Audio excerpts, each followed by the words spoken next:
Welcome to Meta Storytime. Today, we're so delighted to have Andrea Goyan reading her story, Magic Makes Fools of Us All. It was originally published in the Arcanists Contest publication, Camp Arcanist 2021. That's hard to say. It was reprinted in MetaStellar in June 2023. Welcome, Andrea. Thank you, Elizabeth. Let me take a sip of water before I start. Okay, this is my story. Magic Makes Fools of Us All.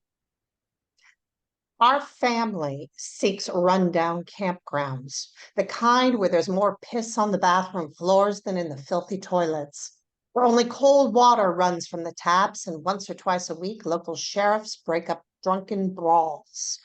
Places with apathetic park rangers who never record license plates. So if a carload of campers disappears into the night, there isn't a paper trail. Fresh air, open space, abundant, nameless campers. Yum. It's twilight when we pull into Desert Borrego Campground. 10 of us from 3 generations tumble out of our van, along with 2 dogs, 3 cats, a pony, and a rabbit. Nearby campers gawk, watching us emerge as reminiscent of clowns in a circus act. Impossible, but somehow real. As Mama always says, magic makes fools of us all. Mama, Auntie Jo, and her daughter Allie prepare the iron pots and lye, and Papa gets the pony ready to lure the camp's kids. 6 bicycles come off the van's roof, and me, my sister, 2 brothers, a cousin, and Granddad mount our metal steeds. Granddad reminds us to mind the rules. No spitting, no farting, no cussing. We don't shit where we eat, he says. We dissolve into peals of laughter and split apart like shrapnel from a bomb. Clouds of dust devour us as we scout our hunting grounds. In the old world, people called us cannibals. But to be a cannibal requires consuming one's own species, and since we're not human, we're not cannibals. Of course, we keep our humanoid appearance. It's a metamorph's privilege. I blast across the terrain, jumping over gullies, searching for families with lots of kids, the cut-off road to sneak behind some tents. Bam! My tire blows and I fly over my handlebars, colliding with a cactus patch.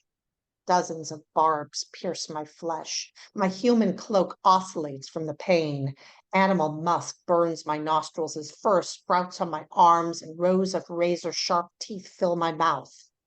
Biting at the thorns, I pluck them out. As the pain diminishes, I regain control over my shape, turning every bit human again. That's when I see her. She watches from a nearby fire pit. Sparks fly about her like she's the source of the flames. Other figures tend the blaze, poking it with metal sticks. What did she see? I stand, brush dirt off my pants, and face her. She's about the same age as my teenage human body and has eyes the color of a harvest moon. I breathe deeply to smell her scent, but my lungs fill with smoke, sending me into a coughing fit. She smiles and lifts a hand before turning towards someone behind her. A figure approaches. They lean toward one another, waving their hands. I can't hear what they're saying, but gusty wind kicks up and I'm choking on smoke again. I grab my bike. Clearly, she didn't see me change because she's not afraid. I locate my busted tire, which was also a cactus victim, and rolling the bicycle on its back wheel, return to our campsite.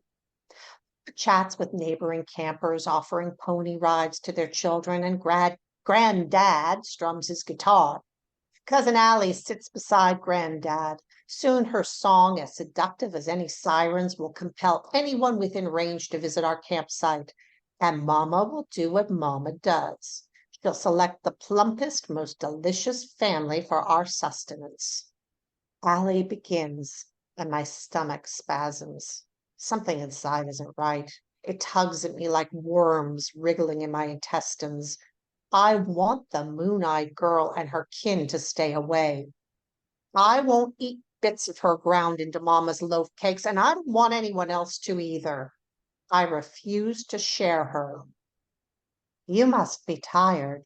The speaker startles me. My true self edges toward the surface as I turn and find the moon-faced, moon-eyed girl standing close enough to touch, close enough to fall into a gaze that's the color of iron, earth, or blood. Tired? Why? I say. My voice sounds high and harsh. She tilts her head and auburn curls cascade over her shoulders, falling below her waist. I'm Lamia, she says. I fight a strong urge to speak my forbidden name before saying, I'm Bobby. Her face lights up as she laughs. A reliable human name.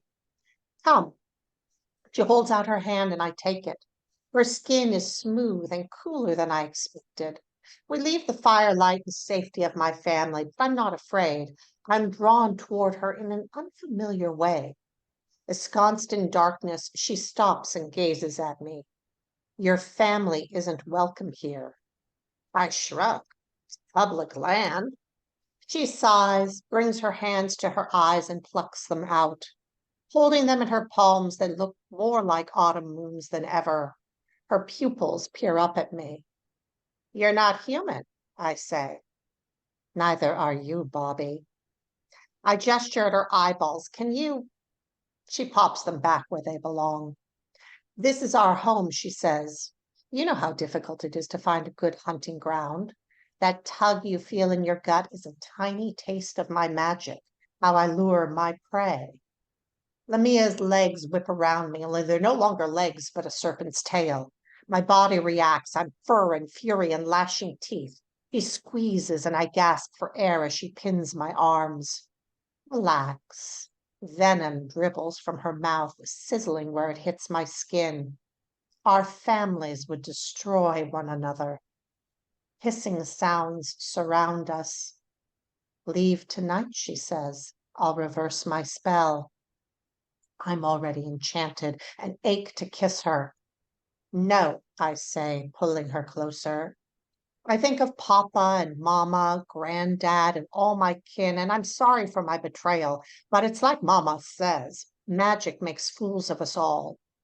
Lamia's coils tighten as I lean in and whisper my secret name in her ear. Thank you. Thank you, Andrea. Well, that was a magical story, kind of creepy and also in a weird way, kind of romantic. So I guess magic does make fools of us all. If you would like to read more of these kind of stories or listen to more, please visit us on our website at metastellar.com. Links below. Thank you.